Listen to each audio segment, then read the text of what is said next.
Radio Migrante every Sunday night from 9 to 10 p.m. on CHRY 105.5 FM. Magandang gabi po sa lahat ng nakikinig sa atin dito lamang sa inyong Radyo Migrante sa CHRY 105.5 FM, your leading source for diversity. At maaari nyo rin kami pakinggan sa www.chry.fm at i-click ang Listen Live, Bell 5973, Rogers Digital Cable 945 o sa tunein.com sa inyong inyong mga web browsers or sa inyong mga smartphones. Ngayong gabi po ay makakasama ninyo ang inyong tagapaglingkod na si Rhea Gamana, Ish Cabanya, Petronila Cleto at Louie Keanyo. Magandang gabi sa inyong tatlo. Happy Mother's Day, Rhea. Happy Mother's Day. Happy Mother's Day sa lahat, including daughters. Happy Mother's Day. Yan, dyan sa nanay ko na sa mga nanay ngayon. Ano? Happy Mother's Day sa inyong mga nanay.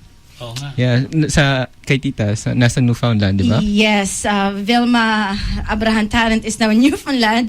So, happy Mother's Day, nanay. And mahal po namin kayo ng kapatid ko na si Eric. Yeah.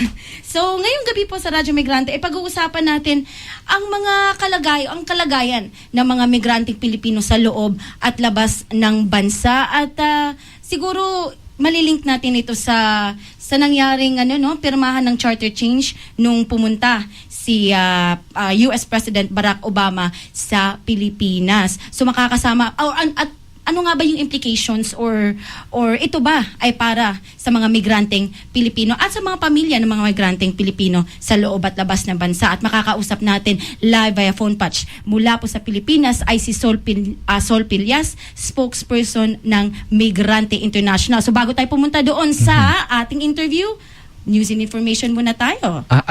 Pahabol lang kasi kahapon nagkaroon ng misa sa Our Lady of Fatima Church sa St. Clair East at ito ay dedicated kay Natasha Carla Abogado. It's her birthday yesterday, no?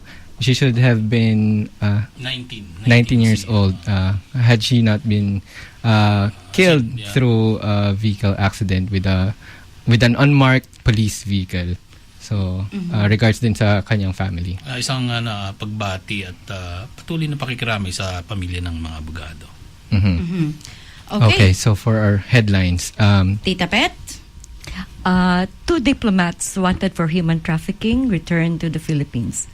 A Canada-wide warrant has been issued for 45-year-old Robert Cruz and his 44-year-old wife, Buena Flor Cruz, even though police say the couple is no longer in the country. The Canadian Department of Foreign Affairs, Trade and Development says the couple surrendered their identification cards that gave them diplomatic immunity as the result of the police investigation. The investigation was first launched on December 18, 2013.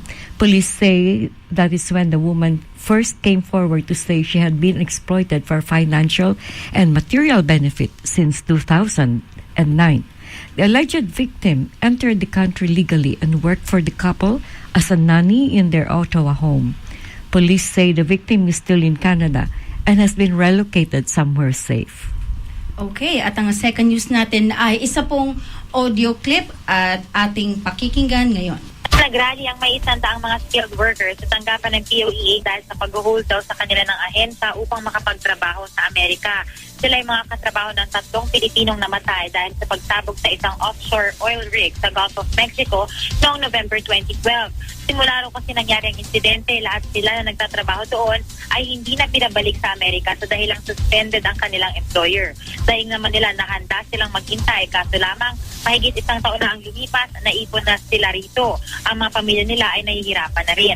Ilang ticket na rin daw na inisyo ng kanilang employer ang napaso dahil nga sa tagal ng pagpapalabas ng kanilang OEC o Overseas Employment Certificate. Hindi naman daw sila makahanap ng ibang trabaho dahil nangako raw sa kanilang POEA na mag-intay lamang. Ayon naman kay POEA Administrator Hans Kapsak, hindi raw biro at hindi madali ang kasong ito, lalo na't buhay ng mga Pilipino ang nakasalalay dito. Noong Nobyembre 2013, nakapaglabas na raw ng report ang US Bureau of Safety at nakasaad dito na may violation ng United States sa kanilang safety standards. kaya't isinailalim sa preventive suspension ang Philippine recruiter at US counterpart. Pending pa raw ang kanilang investigasyon dahil kailangan pang madesisyonan kung yun may mahaharap sa gross negligence. Nangako naman si Administrator Kaksak na ilalabas na nila ang resulta ng investigasyon sa susunod na linggo at ito rin ang sinabi niyang panghahawakan ng mga skilled workers sa kanyang pakikipagharap sa mga ito kanina. On other news, thousands of temporary foreign workers left in limbo by moratorium. Marco Luciano of Edmonton's Migrante Alberta and advocacy groups for temporary foreign workers said that if the moratorium is not lifted within 90 days, most of these workers will be forced to leave the country in early July, even though their employers were in the process of applying to renew their work permit. The workers are stranded without status, unable to move to other jobs, unable to send money home, and facing the possibility they will have to leave the country. Luciano adding that the long list of jobs includes meat cutters, kitchen help, and cooks. Workers are not having their contracts renewed and they are risking their life savings, said Luciano. And for last news, most Pinoys unaware of charter change resolution. Only 19% disagree with the resolution. 36% couldn't say whether they agree or disagree. Of those aware of the charter change resolution, a plurality of 44% agree with it. Most of them are in Metro Manila and belong to the ABC socioeconomic classes. Metro Manilans account for most of those who agree with the resolution at 58%. As in its previous surveys, Pulse Asia based this Ulat ng Bayan survey on a sample of 1,200 representative adults 18 years old and above using face-to-face interviews. It has plus or minus 3% error margin at the 95% confidence level. And so these are your headlines for tonight. Ngayong pong gabi ay makakausap natin live via phone patch si Sol Pillas, Migrante International Spokesperson upang pag-usapan ang kalagayan ng mga migrante Pilipino sa loob at labas ng bansang Pilipinas at ang kanilang mga pamilya at paano natin ito maitatahi sa issue ng pirmahan ng charter change. Ate Sol, magandang gabi Ate Sol. Kuya Louie, simulan mo na. Magandang umaga po Ate Sol, no. Malaki yung issue ngayon yung pag itong isinusulong na charter change, no. Sa mga migrante po ay gaano kahalaga itong charter change net law kung bakit kailangan natin itong tutulan? Oo. Actually, nung February pa, niratsada na yan sa sa Kongreso. At ang isang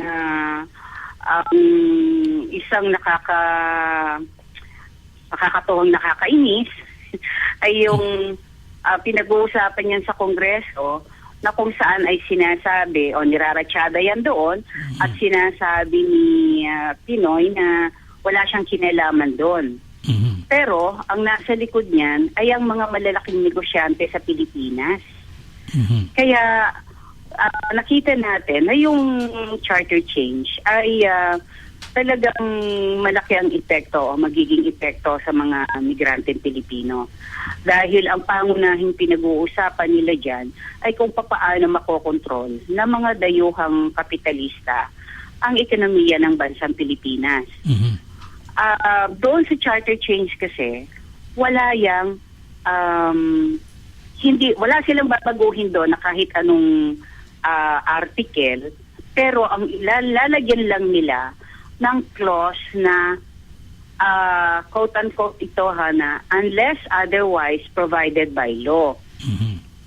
Doon sa mga articles na gusto nilang baguhin o aprubahan ay lalagyan lang nila ng unless otherwise provided by law.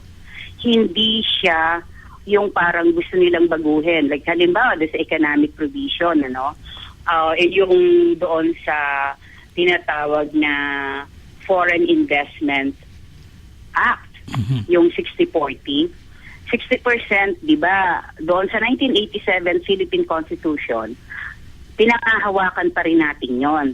Kasi naandoon yung pag-iingat na hindi mapunta ng 100% sa mga foreign investors yung pag-aari ng anumang negosyo o mga korporasyon sa Pilipinas. Yung 60% na nasa dapat pag-aari ng Pilipino at 40% pag-aari lamang ng dayuhan. Pero Ate Sol, Pero may, doon sa- may isa lang akong ipupunto doon sa 60-40 na yan. No? Sa karaniwan nating mga mamamayan, ang tingin nila dito, kapag merong ganito na foreign investment, abay magkakaroon ng trabaho ang mamamayan. At ito yung gusto Ayun, nila. yun Sa nga. tingin nyo ba, ito totoo mula dito sa provision na ito? Actually, matagal nang merong foreign investor sa Pilipinas. Pero, ang nangyayari, nag-create sila ng kaunting trabaho, pero hindi sapat para mabigyan ng hanap buhay ang lahat ng mamamayang Pilipino. Alalahanin natin, 11.3% ang unemployed sa Pilipinas. Ngayon, ito ay inirepose pa rin yan ngayong 2014 ng Ibon Foundation. Itong Ibon Foundation ay isang think tank na NGO na they doing research na makatotohanan talaga. Kaya itong unemployment rate sa Pilipinas ay lumalaki dahil anong trabaho ang ibibigay? Halimbawa, kung ang foreign investor ay mining company, ang itsura ng kanilang pagmimina ngayon ay yung open pit mining na kung saan isang machine na lamang ang pwedeng paandarin o 3 machine.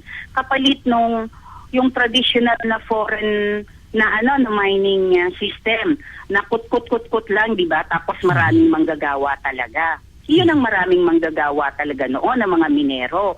Pero ang sistema kasi ngayon, machine na ang ginagamit ng mga mining companies. At doon sa paggamit ng mining companies na yan, ng mga machine na yan, total destruction ng ating kapaligiran. Kasi kung makikita mo yung open pit mining, mula sa taas ng bundok, hinahagod na lang yan ng machine hanggang sa maging flat na, sea level na tuloy, yung taas ng bundok na yan. Kaya maraming nangyayari ngayon ng mga landslide sa Pilipinas. At yung bahang yan ang number 1 na pinanggagalingan o nagiging dahilan ay yung ganyang mga minahan sa Pilipinas na walang pakundangan sa ating kapaligiran o sa ating kalupaan sa Pilipinas. So hindi totoong ang foreign investors ay nag-create ng trabaho. Okay. Maminahan nga yung sa mga apple plantation, sa mga sugar plantation, hindi ba't marami nga ang nagugutom doon sa ating mga magsasaka kasi magkano lang ang sahod nila sa mga probinsya. Katulad na lang ng Hacienda Luisita, ito nga, hindi nga foreign investor yan di ba? Pero, gano'n na lang kaliit kung magpasahod sa ating manggagawa at magkano rin ang pasahod ngayon ng mga manggagawa. Ayon sa datos, dapat ang sahod ng mga manggagawa ay umaabot na ng 1,000 plus pesos para sabihin mong ikaw ay nabubuhay sa poverty line. So sa Yun, sorry. sa paliwanag niyo, Tita Sol, mukhang lalong nagpapalala ito sa kawalan ng trabaho ng mamayan, no? Sapagkat sa tingin nyo ay hindi naman ito nag-create talaga ng trabaho. Lalo na ngayon, isang pinakahuling balita, maraming sinarang company na doon sa Southern Tagalog. So sa tingin nyo lalo itong mag-create ng maraming migranteng palabas ng bansa? Totoo yan. Kaya nga ba umabot na ngayon sa 4,800 ang lumalabas na mga Pilipino para magtrabaho sa ibang bansa kasi nga walang trabaho. Gusto ko nga ipunto dito, maliban doon sa kawalang tunay na industrialisasyon dito sa Pilipinas, yung mga patakaran pa sa paggawa ay hindi rin nagsisilbi o nagpoprotekta sa ating mga manggagawa. Magsasara ang mga kumpanyang yan, kunyari sasabihin nila na lugi sila, halimbawa nagsara sa Bulacan, sa Ubando, Bulacan, magbubukas sila sa May Kawayan, Bulacan. The same company, the same jobs, the same owner. Tapos, ang i-hire nila doon, mga kontraktual na lang, magtatrabaho ng 4 na buwan, 5 buwan, tapos noon, ita-terminate na sila. Ito yung isa pang dahilan kung bakit talagang matindi yung unemployment sa atin sa Pilipinas. Hindi na nare-regular ang ating mga kababayan sa kanilang mga trabaho. Kahit pa nga pagbutihin nila, ay hindi pa rin sila nare-regular doon. Tapos, doon nga sa Constitution, diyan sa Chacha na yan, biruin mo ang ilalagay lang, unless otherwise provided by law, ano man ang gusto nilang gawin, ay pwede nilang i-amend na yung patakaran na nasa Constitution ng Pilipinas. Kaya ito nga, yung pagpirma doon sa EDCA, Enhanced Development Cooperative Agreement, ay napatunayan sa Supreme Court na ito'y unconstitutional. Kaya may tansya tayo na talagang bibilisan nilang maipasa itong charter change sa Congress mismo. At kaya naman sa mga panahong ito ay naghahanda rin ang ating mga kababayan mula sa Migrante International at sa iba't ibang sektor ng Pilipinas na talagang dapat ay pairali na rin o palakasin na rin yung kampanya ng pork barrel. Dahil nga malaki rin yung naiwan na usapin dito sa pork barrel na akala yata ni B.S. Aquino ay nakalimutan na natin. Hindi po natin ito nakakalimutan. Sa mga nangyayari ngayon, talagang padaustos ang ekonomiya ng bansa at ang nakikita nating gustong paboran lamang ni B.S. Aquino ay ang U.S. government through its military intervention na kung tutuusin. So, ang ibig sabihin, Sol, may tanong lang ako. Kasi parang ang nangyayari, yung sa lumang constitution, yung original na constitution, marami na nga silang ginagawa na kapalpakan at pandaraya sa mga tao. Yes. Di ibig sabihin ngayon, kahit nadagdagan nilang ng changes, parang pwede pa rin nilang dagdagan yung kanilang panloloko, hindi ba? Kasi pag sinabi mong kasi pag sinabi mong otherwise provided by law, ibig sabihin ibig sabihin gagawa sila ng bagong batas, hindi ba? Tapos papasa pa rin 'yon. Ganon yung mangyayari. So malaking lokohan talaga ito. Malaki, Yeah. At ang isang kaipokritohan nga ni B.S. Aquino, wala daw siyang nalalaman tungkol dyan sa charter change na yan. Pero ang naandon ay ang mga malalaking grupo ng mga negosyante katulad ng mga American Chamber of Commerce at kung ano-anong mga Chamber of Commerce yan na kung saan ay sila yung kumakausap doon sa mga kongresista. Diyan sa lower house talaga. Yun nga, sa kabila nga nitong May 6040, sa totoo lang, nakakapagtaka, bakit ang isang government corporation, kung ito ay 6040, sabihin na natin may kasosyo ang isang Koreano o ang isang Amerikano, bakit ang nangyayari ang nakalagay doon flag ng US o kaya flag ng Korean? Sample lang yan kasi may nakikita akong ganyan. Di ba? Kung 60-40 yan, mas lamang dapat ang isang Pilipinong investor dyan.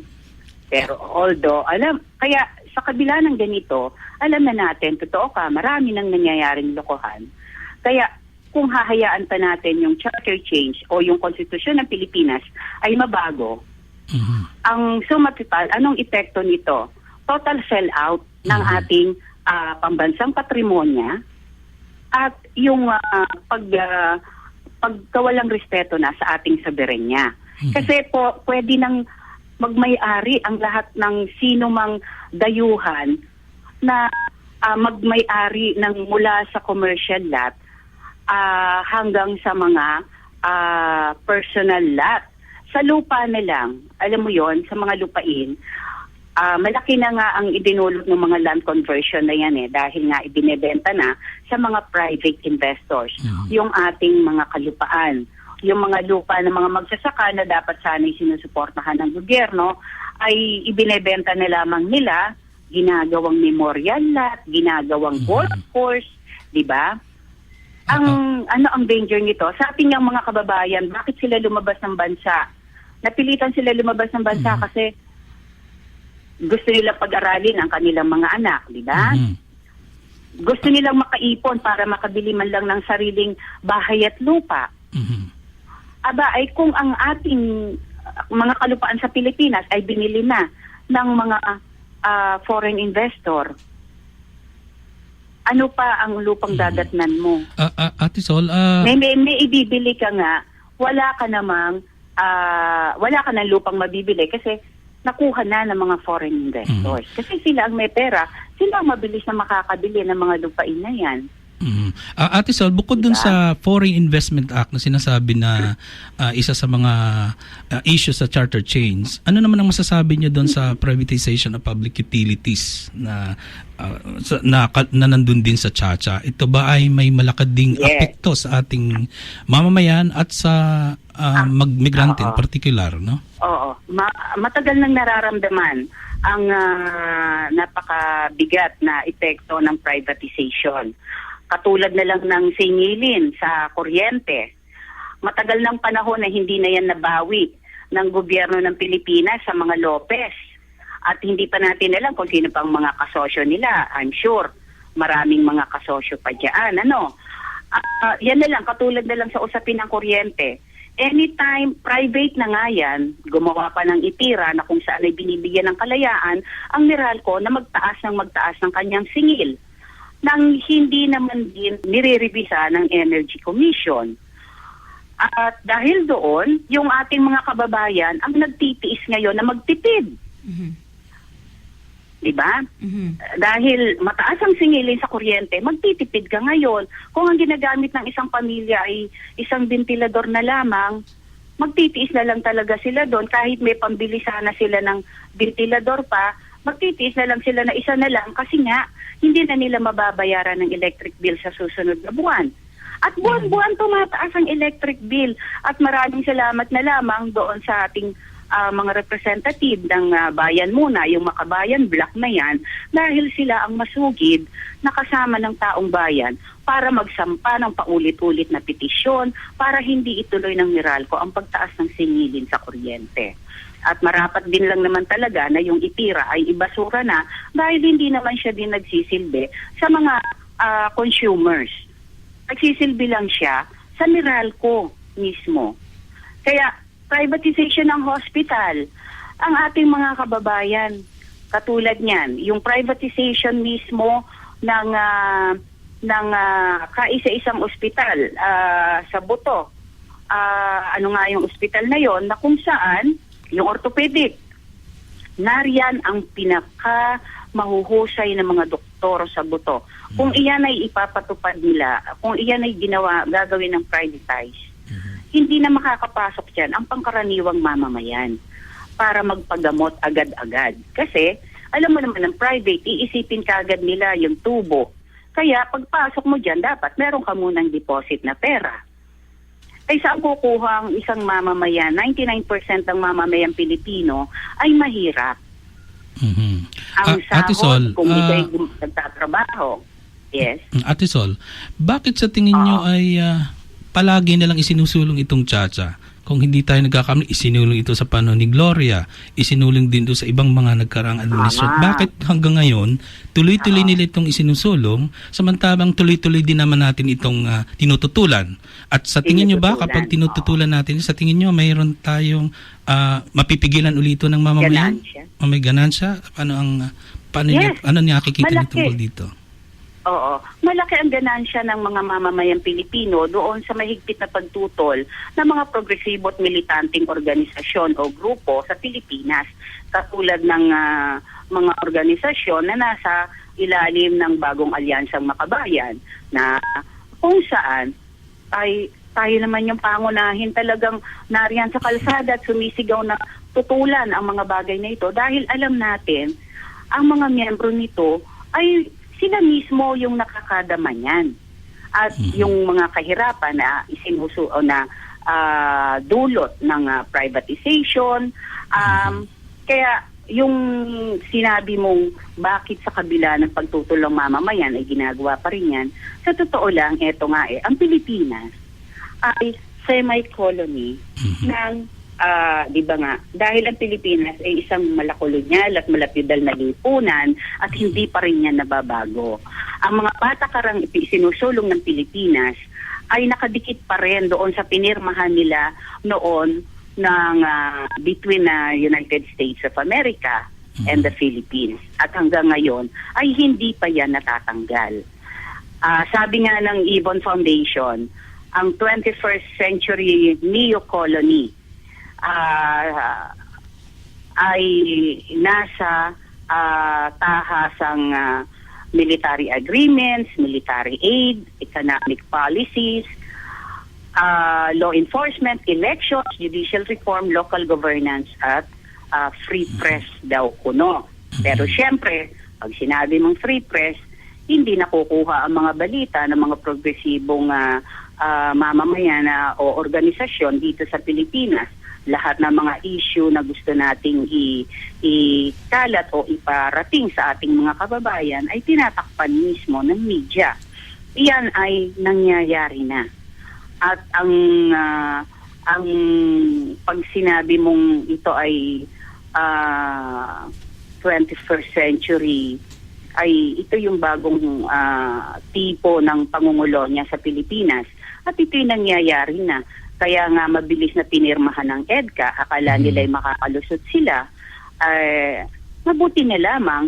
At talagang yung ating mga progresibo at militanteng organisasyon, kasama sa iba't ibang sektor ng Pilipinas, katulad ng Gabriela, Migrante at ng KMU, ay talagang pinag-aaralan natin ang bawat hakbang na ginagawa ng ating gobyerno dahil nga alam natin historically na hindi sila gumagawa ng mga bagay na kung saan ay makakabuti sa kalakhan ng mamamayang Pilipino, kung hindi ito ay nakakabuti sa kanila lamang mga sarili. Isa pong tanong, ano po yung mga spesipikong alternatibong paraan na ginagawa ng Migrante International para ipakalat ito sa mga Pilipinong nasa labas ng bansa? Lalo pat isa sa balita kanina ay, yun nga po, ay marami sa mga may alam dito sa pagbabago ng konstitusyon ay nasa Maynila lamang. 10 hanggang 11% ng mga Pilipino ay nasa labas ng bansa. Ano pong ginagawa ng Migrante International para dito? Oo. Sa totoo lang, nagpadala na ng memo ang Migrante International para dito sa ganitong mga pangyayari at nakikipag-ugnayan din ng Migrante International sa iba't ibang chapter niya sa labas ng bansa. Nakikipag-ugnayan din sa bagong Alyansang Makabayan para magkatulungan para ipakalat itong ganitong mga patakaran na gustong isulong ng lower house na yan at saka ng Senate tungkol dito sa pagbabago ng konstitusyon ng Pilipinas. At isa pa, ang Migrante International at ang Migrante Party List ay nag-oorganisa rin sa iba't ibang bahagi ng Pilipinas sa abot ng aming makakaya, sa kakulangan ng aming mga rekurso, ay nag-regional hopping tayo para maabot natin ang pamilya ng mga OFWs at sila ay matulungang maorganisa. Meron tayong mga pinupuntahan sa Central Luzon, sa Nueva Ecija, sa Pangasinan, at meron din tayong mga chapters Southern Tagalog, meron din tayong chapters sa Davao, na kung saan ay ito yung isa sa aming mga target ngayon na puntahan at para kausapin yung ating mga chapters doon at ipaliwanag sa kanila kung ano ang mga nangyayari dito sa Metro Manila. And I'm sure naman nalalaman nila doon, pero yun nga, sabi mo nga, dahil hiwa-hiwalay yan at talagang yun nga, sa abot ng aming makakaya, sa kabila ng ating kawalan din naman dahil alam mo naman na tayo ay self-reliant, ay pinipilit nating maipaabot ang mga ganitong pangyayari at gusto nating sila mismo ay magkaroon ng kanilang sariling pagkilos para iparating sa gobyerno ni B.S. Aquino na tumututol ang migrante o ang mga OFWs sa ganitong klase ng mga patakaran sapagkat hindi ito magsisilbi sa kanilang kagalingan. At ang number 1 din na panawagan ng Migrante International ay itigil na ang labor export policy. Dahil alam natin na ang labor export program ni Aquino ay isang malaking negosyo yan. Bagamat alam natin hindi niya basta ititigil yan, kung hindi natin sinisimulan na ito'y ipagkaingay, ay hindi rin malalaman ng iba pa nating mga kababayan at lalo nang kailangan nating makakuha ng international support sa mga ganitong okasyon. Kaya naman, hanggat maaari, yung ating mga kababayan sa iba't ibang bansa, yung mga ating mga solidarity friends ay imbitahan din natin sa Pilipinas nang sa ganon ay makita rin nila talaga ang tunay na kalagayan sa Pilipinas. Gayon din yung ating mga kababayan sa labas ng bansa, baka pagka sila'y nagbakasyon, baka pag exposure sila at nang makita nila kung ano ba talaga ang nangyayari, ang tunay na nangyayari sa atin sa Pilipinas.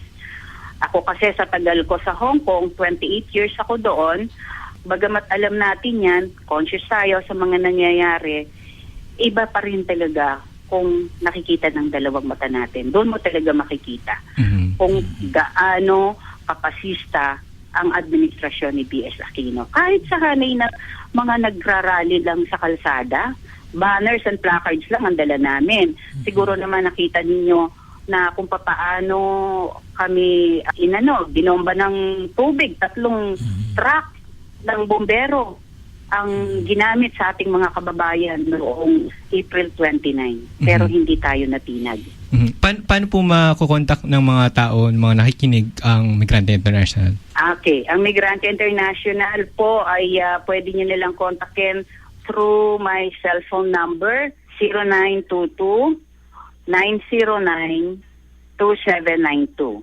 Okay. Maraming salamat. Sol Pillas, Migrante International Wala naman po. spokesperson. Maraming salamat po at hanggang sa muli. Mabuhay po kayo. Mabuhay Thank you. kayo. Thank you. Mabuhay din kayo. Salamat po. Mga kakolektibo sa Radyo Migrante, anong sa tingin ninyo?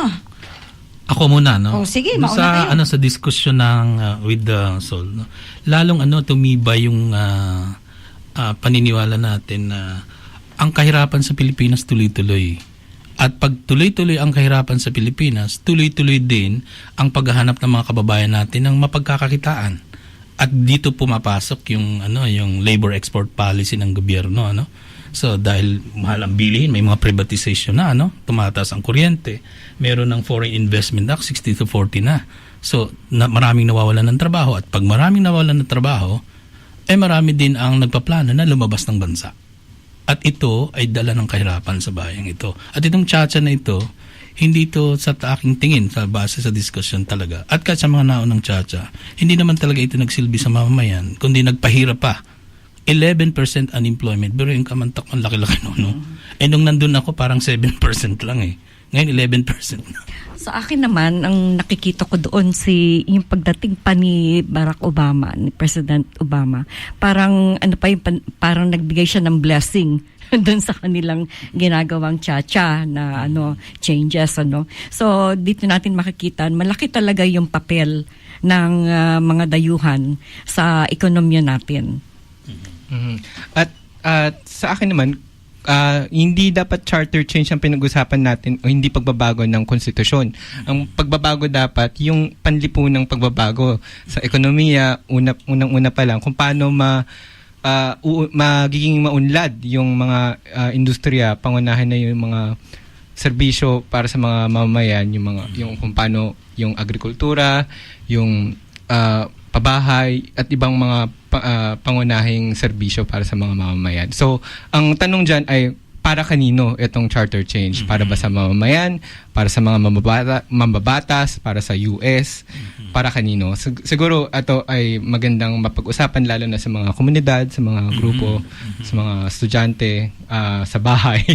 Lalo na kung sinasabi na ilang porsyento lang nararating nitong issue ng charter change, dapat may palaganap ito, social activism, meron tayong mga Facebook dyan, Pakita natin, ilabas natin kung anong katotohanan, anong kasinungalingan ang sinasabi ng gobyerno tungkol dito na ito umano ay makakatulong sa bayan. Palagay ko malaking papel ang magagawa dito sa ganitong diskusyon ng mga kababaihan dahil sila yung dumadami na ang kababaihan na nagiging migrante, So dahil sila yung nasa majority, maganda na sila yung mag-umpisa rin ng usaping ito doon sa kanilang mga pamilya. At dahil dyan, pupunta tayo sa Pulso ng Migrante. Nakikinig pa rin kayo sa Radyo Migrante, CHRY 155 FM, your leading source for diversity. Ito po ay nai-record natin dito sa Toronto noong Mayo 1. Narito po kami ngayon sa International Workers' Day Rally dito po sa Sherbourne and Carlton Street at patungo po kami doon po sa Queen's Park kung saan po doon po ang magiging endpoint ng programang ito. Kaharap ko po ay isang panauhin na siya na po mismo ang papakilala sa inyong lahat. Magandang gabi, ako si Bayani Idades, member ng isang organisasyon ng Filipino Migrants Workers Movement. Bayani, bakit ka nandito sa araw ng mga manggagawa na programa dito sa Toronto? Sumusuporta sa mga layunin ng mga manggagawa sa buong mundo. Isa sa mga gawain ng organisasyon namin ay paglaban ang itaas ang sahod para magkameron ng sapat na finansya at masuportahan ang pang-araw-araw na pangangailangan ng bawat pamilya. Ano ang panawagan ng Filipino Migrant Workers Movement sa araw na ito? Minimum wage campaign, itaas ang sahod. Kasi hanggang sa ngayon, hindi pa rin sapat ang mga pasweldo na binibigay ng Ontario government. So, yun ang panawagan na itaas sa $14 para man lang makasurvive ang mga bawat pamilya sa pang-araw-araw na pangangailangan. Maraming salamat. Magandang gabi po sa inyo. Maaari po ba kayong magpakilala sa mga nakikinig sa atin dito sa Radyo Migrante? Magandang gabi sa inyong lahat. Ako ay inyong kababayan Monico Florentino dito sa Toronto, Canada. Bakit po kayo nandito sa May Day rally dito sa Toronto? Kasi ang May 1st ay ang urig na Labor Day para sa mga manggagawa. Kaya hindi ko pwedeng palampasin na hindi mag-observe ng Labor Day. At ano po ang panawagan ninyo sa mga nakikinig sa atin dito sa Radyo Migrante? Ang panawagan ko ay bakit labor ay mas importante than capital. Maraming salamat, Monico. Magandang hapon po. Ako po si Francis, member ng Anak Bayan Toronto. Kamusta po sa inyo lahat? Francis, bakit ka nandito sa rally ng Araw ng Manggagawa dito sa Toronto? Actually, nandito ako para ma-experience ko yung rally na ganito. Kasi it's my first time and I got invited here. And you know, I'm just here for my experience and just to celebrate being a worker and being a migrant at the same time. May kling mensahe para sa mga nakikinig ngayon sa atin sa Radyo Migrante. Sana po pagpatuloy nyo po ang ipaglaban ng inyong karapatan bilang manggagawa at bilang tao, bilang mamamayan. Na siyempre nakaka-contribute din kayo sa economy. So dapat patuloy ang laban nyo sa mga karapatan nyo. Maraming salamat, Francis. Hi, my name is Zenny, and I'm a student here at Toronto. And I'm also a youth member of Anak Bayan Toronto. Zenny, bakit ka nandito sa May Day rally sa Toronto? Well, I'm here for workers. I support workers, and I support workers' rights. And I'm against the exploitation of all workers, particularly Filipino workers and Filipino migrant workers. And I'm also against the violence imposed by borders here in Turtle Island and borders everywhere. And I'm also against the violence that have been imposed against Indigenous people and displaced peoples everywhere. Quick message to everyone who's listening to us on Radio Migrante. The people united will never be defeated. Maraming salamat, Zenny. Thank you, ate. So ngayong gabi po ay kasama ko ang isang panauhin na siya po na mismo ang magpapakilala sa inyong lahat. So magandang gabi sa iyo, magpakilala ka. Bakit ka nandito sa May Day Rally sa Toronto? Hello, magandang gabi. Ako si Jason Reyes ng Anak Bayan Toronto. Nakikilahok ako kasama ang aming mga miyembro sa Anak Bayan Toronto ngayon sa May Day 2014 upang ipaglaban ang karapatan ng mga manggagawang Pilipino dito sa Canada. Patuloy po na nagigipit o ginigipit ang mga manggagawa, lalong-lalo na mga migranteng Pilipino dito sa Canada. So, nandito kami para ipaglaban ang kanilang karapatan. Also at the same time, nandito rin kami upang tigilin ang labor export policy na patuloy na nagpapadala ng mga Pilipinong manggagawa sa iba't iba't dako ng mundo at patuloy ang kawalan ng trabaho sa Pilipinas. May kling mensahe para sa mga nakikinig sa atin ngayon sa Radyo Migrante. panawagan po namin sa Anak Bayan Toronto ay patuloy po nating pag-aralan. Tayo po ay mag-organisa at aralin po ang problema ng ating lipunan, lalong-lalo na po ang mga manggagawa. We're the only people that can make the difference and make the change. So, happy May Day to everyone. Maraming salamat, Jason. Magandang gabi po sa Radyo Migrante. Ako po ay si Louie Canyo mula po sa Filipino Migrants Workers Movement. Bakit kayo nandito sa May Day Rally, Luisito? Mahalaga po na ang bawat manggagawa ay makiisa upang igit po ang pangangailangan ng mga manggagawa na magkaisa. Lalo na po sa araw ng manggagawa ngayon, ipagdiwang natin, tayo po ay magsama-sama bilang kolektibong boses po ng mga migrante at ipalam po natin sa Estado na ang lakas po ng manggagawa ay siya pong magpapalaya sa sambayanan. May clean mensahe para sa mga nakikinig sa atin sa Radyo Migrante. Sa migrante po ay katulad po ng mga naunang pagdiriwang ay nagpapasalamat po ang uring manggagawa sa radyong ito sapagkat ang Radyo Migrante po ay naging mahalagang sangkap po sa pakibaka po ng sambayanang manggagawa. Maraming salamat, Luisito Quiano. Those are the interviews that Rhea did on the streets called Pulso ng Migrante for our community listings tonight. First off is Call for Submissions. Toronto-based literary collective Akdaan is calling for writers of Filipino descent in Canada and the United States and people of color from non-Filipino communities to submit your works under the theme of migration and migrant labor. Works will be published in December of this year for Akdaan 2 and another book will be published a few months after. Please email your entries to Grupong Akdaan. That's GRUPONG AKDAAN at yahoo.ca, or you can visit their Facebook page at Akdaan Toronto. That's AKDAANTO. And Anak Bayan Toronto is happy to invite you all to a celebration of the Philippine struggle for true independence. Come and join an afternoon of activities, performances, art, games, and education. Diwa ng Kasarinlan is a celebration of Filipino cultural heritage, hand in hand with a history of struggle.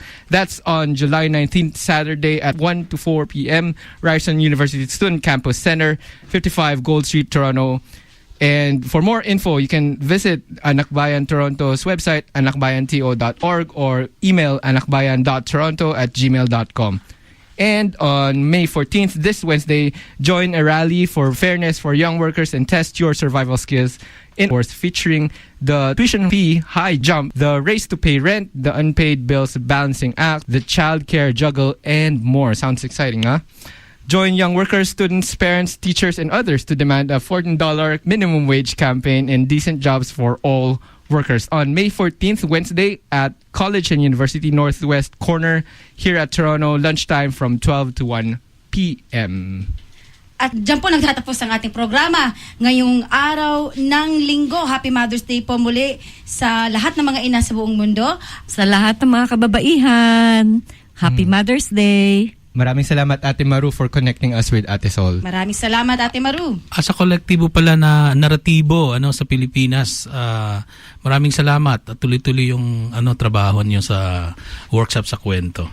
Salamat, Terrell, for tweeting us. Exactly. Maraming salamat. At maraming salamat po sa patuloy na pakikinig ninyo sa ating Radyo Migrante sa CHRY 105.5 FM, your leading source for diversity. Ang huling tugtugin po natin ngayong gabi, I'm Working on a Farm by Spin El Poeta.